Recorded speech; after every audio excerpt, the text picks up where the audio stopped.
So I don't know, this popped up on Google and I was really excited about it because I love I think it's the African Heritage House. And I don't really know anything about it, but I just love the shapes and I thought it lended itself to some funky drawing. So first things first, oh, hold on, join audio. No. Okay, you guys see me. Don't join Yes. audio. It's all working great. All right, so I'm going to start with, I'd like to start with a little bit of pencil line just because sometimes when I'm not sure, I like default to pencil and it's just like a comfort zone. And I think that sometimes like architecture can throw you off a little bit. So it's always good to just go back to something that you're comfortable with. And I'm not at all like trying to be proportional to the building. I'm just being playful. I used to do more, I guess, realistic work, and that was always like, it was fun, but I kind of like got to a point where I was like, okay, I'm bored with this and I want to do something different. And then I started just being more playful when I did mixed media. This is like a castle. It's like building on like a cake. It is. It's a birthday cake. Yeah. Like this is a cake building. So if you just do a cake, you'll be fine. A cake with like a tower at the top. And the thing is that I'm using acrylic markers, so I can actually like change some of this. I'm running out of space, that's okay.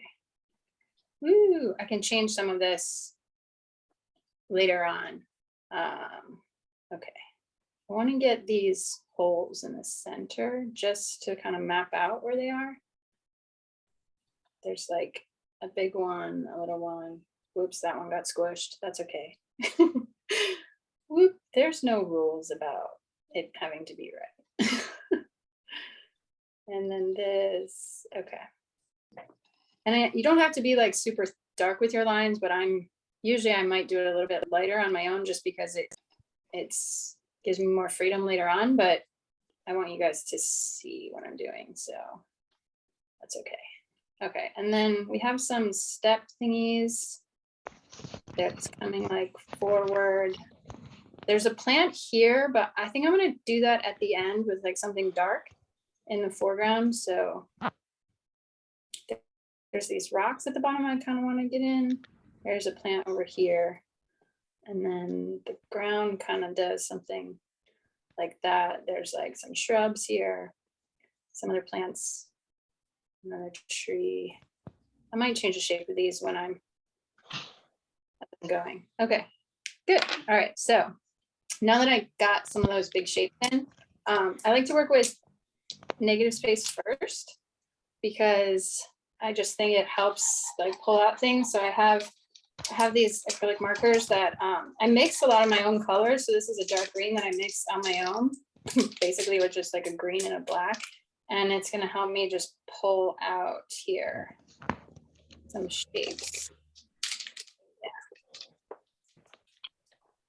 And you guys will give me time check, right? A little bit. Yes. Yes. You're 10 minutes in. Okay, 10 minutes? Ooh. No, just 3 minutes in. Oh, okay. I was like, wow, that was fast. You scared me. I was like, I thought I was doing all right. Okay. And then I'm just adding like some different colors to the background a little bit just to make it more interesting. This is another acrylic marker. This one is the Molito brand. So I didn't mix this one myself. And I had to pump it because it's losing its ink. But the other thing is that I smudge a lot when I put the markers down, which I don't know if other people use markers that way. I'm curious to know if other people that use acrylic markers smudge as much as I do. I think I only smudge them when they explode on my page by accident, and then I'm forced to smudge them. Yeah. But not usually, no. Yeah. No, that it's kind of like this technique. I think I picked it up because I was used to paint and I was actually into watercolor before. So I just wanted that like soft blending that you get. And so I just started doing it and I get like this really dirty finger. I use like basically one finger to smudge. but it's cool because it kind of gives like a different effect when you smudge them. Like the dirtiness on my finger like gets on the colors as I'm doing it, and I think it's like a cool effect. Oh, there's that plant in the front here. Let's kind of get some of that shape in. Yeah, because sometimes these markers are just too clean. Yes. I like that. Yeah, your work is so textured, like spontaneous. Yeah, and it's definitely, it's like my finger is a tool here. So, I like to use the back of the marker when, as Jenny said, the Posca explosion oh, happens. But different from different finger. yeah, Finger. different kind of tool. So I'm just pulling out like all the holes in the building again. So I'm just getting those like darks in because I just find those that getting that contrast in right away is really, really helpful. And then I can go over it and lighten some of them. And then, so I just soften a lot of those edges so that it's like, I don't have to be perfect when I smudge, and that's helpful. Okay, let's see here. I'm gonna get some this beigey pink. Everyone loves the beige Posca, right? It's like that's a good one. Oh yeah, I'm getting lots of color mixing on my finger right now. If you're doing this and you don't like the color mixing, like if you're ever experimenting and you don't like how it's like getting on your fingers, like I don't mind that. I think it's kind of like a cool effect, but if you don't like it, you can have, I like to use baby wipes. They just like clean your finger really easily and quick, so you can get back to smudging and not have all your paint. Or a wet paper towel will do the same too. Toot, toot, toot. I make a lot of noises when I sketch. It's more fun though. Sound effects. Yeah. Everything has a sound, right? Every mark. Boop, boop. Okay. All right. So I got. Oh, I want to get in. This is. Some of that over here.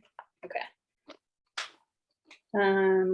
Let's see. I want some of this green, I think, in the foreground too. So I'm just gonna get some of that in. Maybe go around some negative space of plant here. Pull that out. That's a good green. Yeah, this one I did mix because I could not find this in any marker, so I mixed it. I think I used Montana inks, marker inks, and then made this green with a couple different colors there. Yeah. Yeah. Some really nice colors. Yeah, this one, the dark green and my brown are all sort of mixed myself. Okay, so now that I got some of the big shapes in, it's time to do start with like the fun details. So a lot of the lines that I did, like I said, kind of got covered up here. So now I just want to pull out like some funky lines that I think can tell a story a little bit more about the building shape. So it has like has this sort of platform in the front. I just want to kind of pull out that front part. And then I don't like, sorry. Yeah, lots of weird noises are gonna happen. I don't like to like do every line because that I used to do that more when I was like doing watercolor. I would like do ink and watercolor, and it was like really great for learning like the structure of things. But now I just find with these media, it's like fun to just like, you see one, you pull it out, and then you maybe like leave another one the way it is. And then I think it just kind of makes it more playful.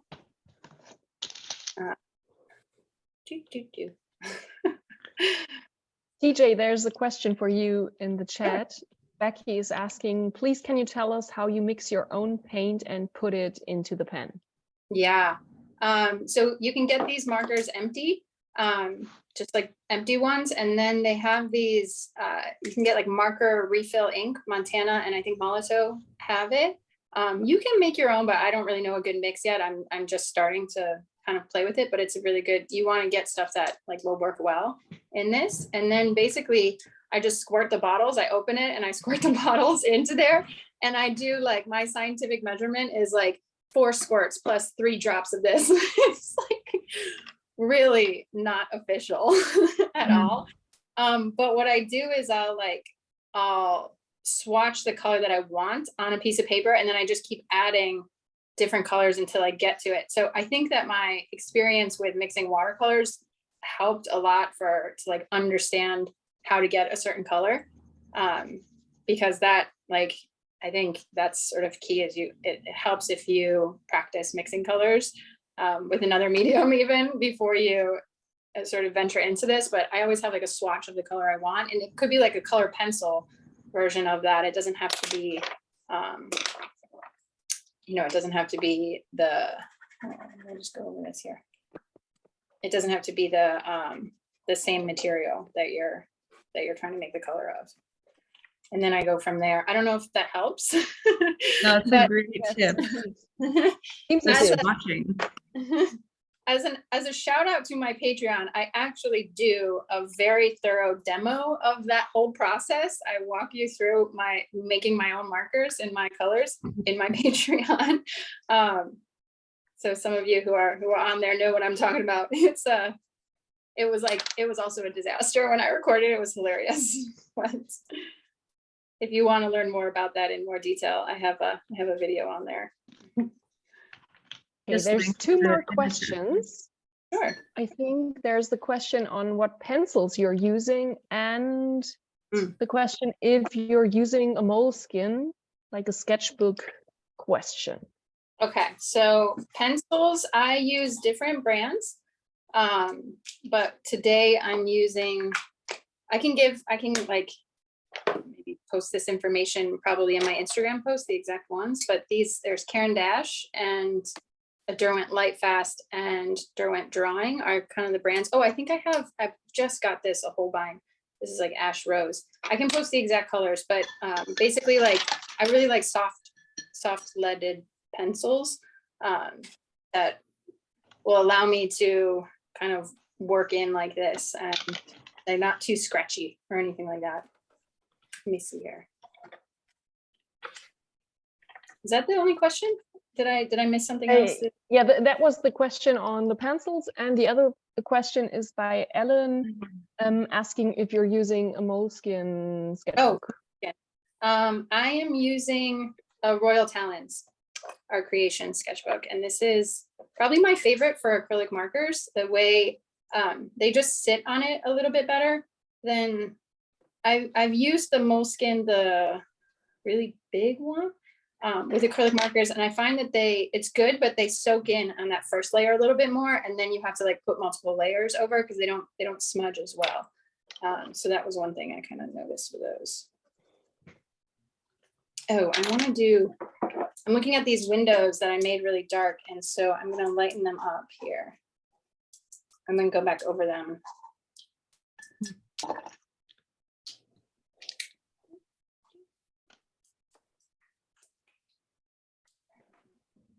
Go back over with like a pencil, I can get in the frame of the window.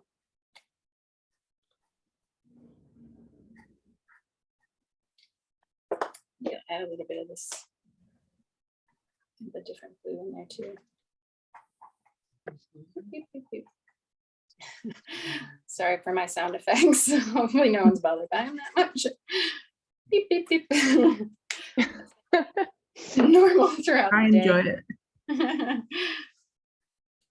It helps me be like more, I don't know, like it's like the lines have something to say, and it's usually like a robot sound. Yeah, it's like not too serious. Yeah. Yeah, because I like to sketch like that. I'm always trying to not be too serious with my sketching, because we all get trapped in that, like in the details. So I think it helps me if I can just kind of be a little silly. how am I doing time-wise? Just curious. I should have had a timer going myself, but You're doing great. It's been 15 minutes. okay, awesome. Yeah, I'm doing all right. Let's see here. Now I can kind of step back for a second and, oh, I want to get this tree because he's really cool shape. Yeah, It's like, so weird. yeah, it's like a Dr. Seussian kind of tree. He's Mhm. really scrunched over here, but that's okay. Maybe I'll just, I'll just put him in. Who cares? It's good. It's always like a risk, you know, like risk reward.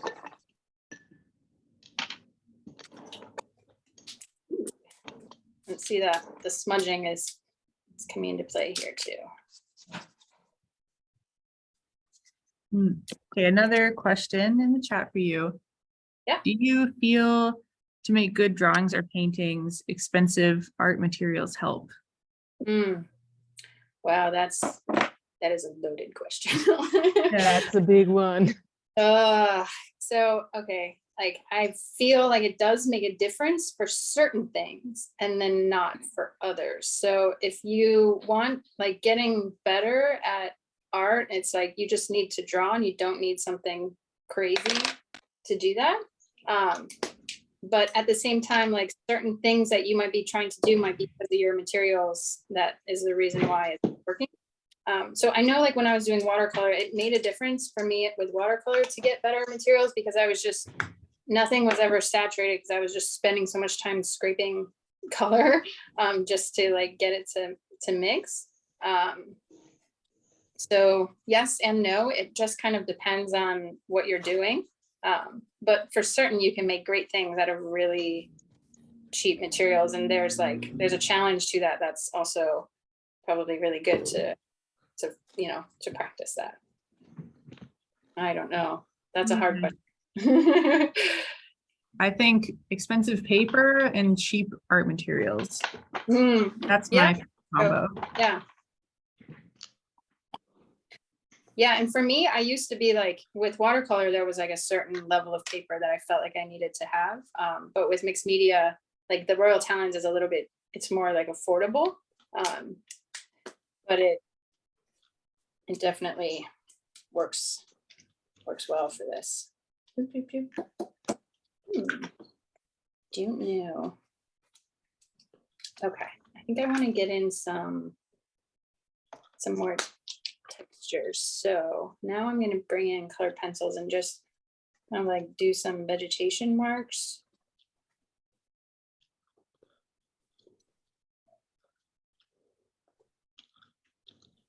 Those colored pencils look so nice on top Yeah. of the acrylic marker. They're like so solid. juicy and vibrant.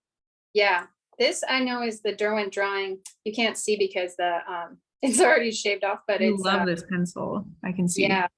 Yeah, it's I do this one and this the dark indigo by the Caran d'Ache dark indigo. That's a love. And then this Derwent drawing, I think it's olive earth, and then I used a lot of the Mars orange. I also love that one. But I just am always like testing pencils for how like amazing and how much they just be like super soft and give a lot of love, because it just feels really good to make marks like that. Yeah, looks so fun. Oh, it's so opaque. Oh, it's incredible how well the colored paper, the pencil looks on top of the dark background. Oh yeah, no, it's definitely, that's like probably one of my favorite things to do. And then you can like here, you can take the marker and go back over it, and it's still like, especially if you start to smudge, it leaves like a really nice sort of, I don't know, like a mark it's still there, but it's like, it like pulls it back a little bit. I don't know if you guys can see that at all. Yeah, but like a mix of soft and hard edges as well, and a place with the transparency of layers. Oh yeah, no, really these two mediums are like so incredibly versatile. But I would say like a key for me is using my finger, because it doesn't do that if I don't smell. It doesn't get quite the same effect if I'm not sitting there Do you so ever much- like take a wet brush to the acrylic marker and try to diffuse it that way as well? That's interesting. I think I probably could. I've never tried it because I think because I'm maybe like, I don't know if lazy is the right word, but it's like I'd have to put something down and pick that up in my fingers right here. So I've not like gone that route, but I think it would be worth a try. The one thing I would say is that the markers, they dry, like you have like a few seconds to smudge them. At least maybe because I'm working a lot, you know, if it's like inside in the air conditioning, you don't have like all the time in the world. So you kind of have like, I was sort of forced in that way to use my finger because I don't really have like, I don't have all this time before, you know, to grab a brush and everything. Like it'll probably be dry by the time I do that. I'm just adding in some, yeah, time wise. There's a few more questions in the chat. Okay, sure. So there's one question: what materials do you take to sketch on location? So is it the same as we see on your table right now? Yeah, right now it is because in Miami it's so hot. So I feel like doing anything with paint has been really a struggle. So I've been doing a lot more with the markers and acrylic inks on location. It's just actually really awesome. It works so much better. But I also will do paint in the dry season here where it's not as humid. But these are great for on location drawing because you can just, you know, do it really fast and then turn the page and it's not that like 10-minute waiting period, or even just like for layering over, you can just go right in because it's drying so fast. It also does, like, I know some people say like it tears up the paper a little bit, and I do find that, but I just noticed that once if you work with it if you rub it too much when it's wet, it will tear up the paper a lot. But if you just rub it a little and then let it sit, once it dries, those little flakes of the paper, they just kind of brush off, and it's not as big of a deal. This might be it. I feel like, am I getting there? Maybe a little bit more detail. Good. Which way to go?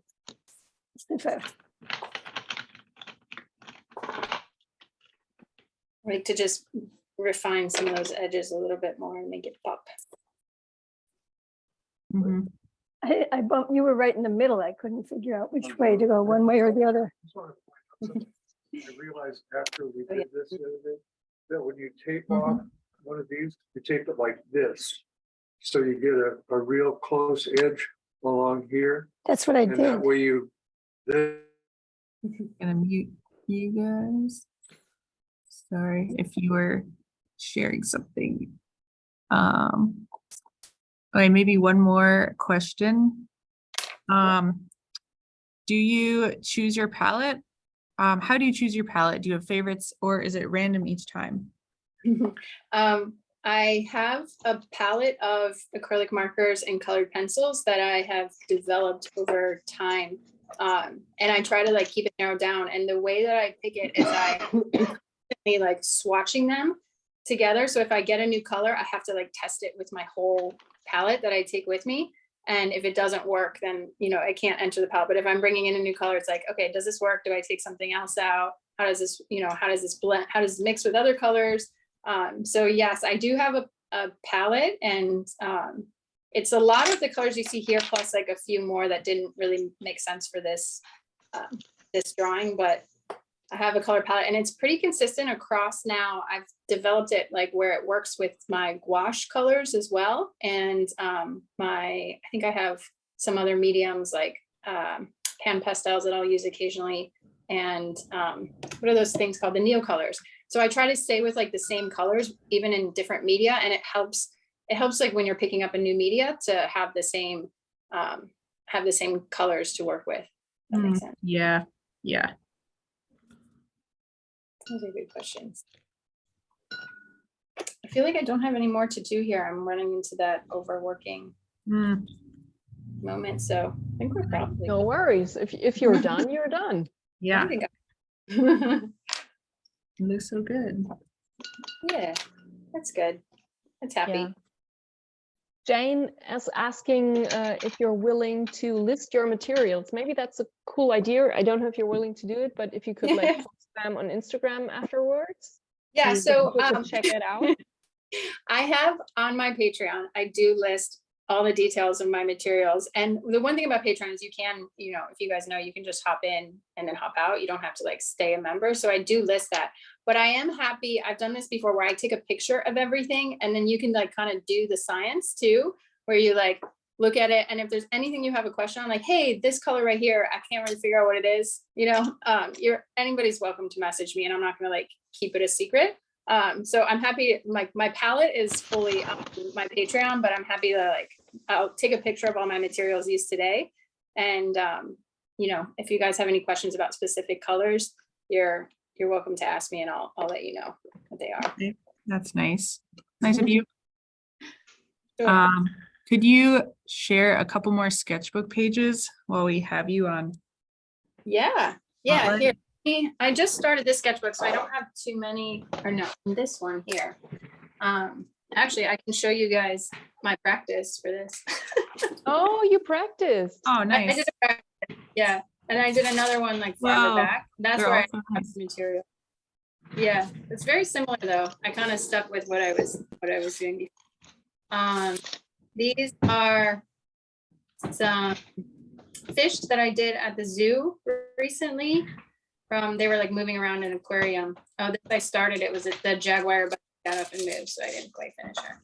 And these were frogs at the zoo. Cute. And these are snakes from the zoo. They were harder than I thought. I thought like, oh, they're just, you know, like one sort of shape, but I don't know, maybe it's because like we think we know how to draw them. And I was really confused by the way they wrapped around and everything.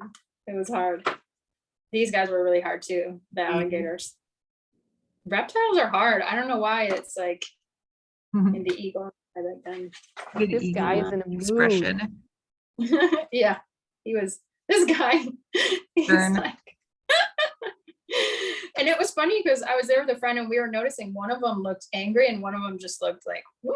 And like, they actually had different expressions. This is from Fairchild Gardens, like from sketching on location. Cute. And then, that's the same, a very similar one. I think I did this one there and then did this one when I got home. Yeah. Butterflies from the garden. I think a seahorse I did at some point practicing for a Zoom. And I learned that seahorses don't curl their tails back that way. So if anybody's like a biologist, like, don't worry. I know it's not correct. Artistic liberty. Penguins. Yep. Oh. This was from an Emma Carlisle Patreon session. So some of you might recognize these. We had to do animals in motion. And then this is like the swatching chaos that I'm talking about, where I'm always like testing new colors and then seeing how they overlay. And then it's like, it has to build in slowly. So I think I was testing out this mustard yellow by Holbein and seeing how it worked with this other like under the sea palette. I was thinking these were from the garden. People are not my forte, so I was trying to practice this. This was the image you guys used on the awesome advertisement. Yeah, and this is from an Emma Block Patreon session. Market stalls, more swatching, and I think that's it in this sketchbook. Yeah. Cool. Thanks so much Thanks for sharing. that. Sure. Yeah. There's a couple more questions, but we'll just keep chatting with you for the rest of the street view. Yeah. All right.